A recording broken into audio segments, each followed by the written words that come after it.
From the back seat, Jeanette recognized her mother's car. My brother crawled under the garage. When it opened a few inches, the first thing I told him was to run.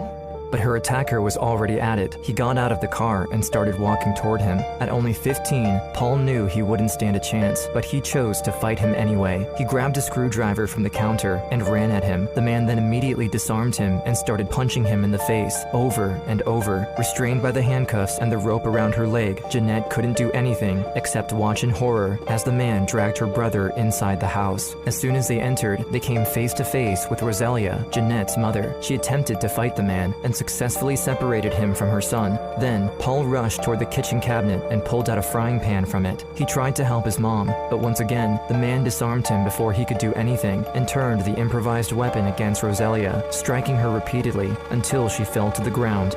I remember hearing my mom screaming, and it went quiet. I couldn't hear much after that. And I see the man rush back into the garage and into the car. And when I seen blood on his face, I was like, "Did you kill them?" And he just started laughing, and I just started to cry. I was like, I didn't know if he had killed them.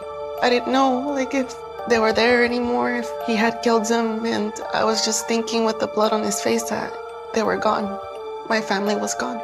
Driving like a madman, Jeanette's kidnapper cut through some of her neighbor's bushes. Fighting through her restraints, she managed to turn around and take one last look at her house before they turned the corner. She felt an overwhelming feeling of relief when she made eye contact with Rosalia, running amok behind the car. Her face was heavily wounded and covered in blood, but at least she was alive. Not far behind, her brother Paul was painfully limping towards some bystanders, waving his arm in the air and screaming for help.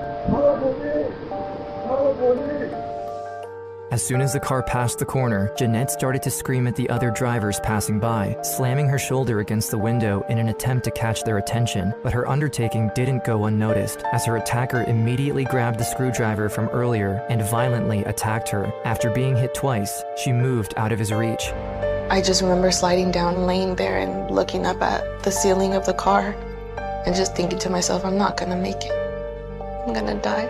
Back at the house, after the police arrived, Rosalia was refusing to get into the ambulance. She was trying to explain everything that happened to the detective and the other officers, but her condition kept getting worse by the minute, and her panicked state didn't do much to help. So after they secured Paul, they had to force her onto a stretcher against her will. They were both sent to the nearest hospital. To a mother, I don't care what happened to you, you thinking and your kids, but I can do anything. I can do anything. I don't protect my kids.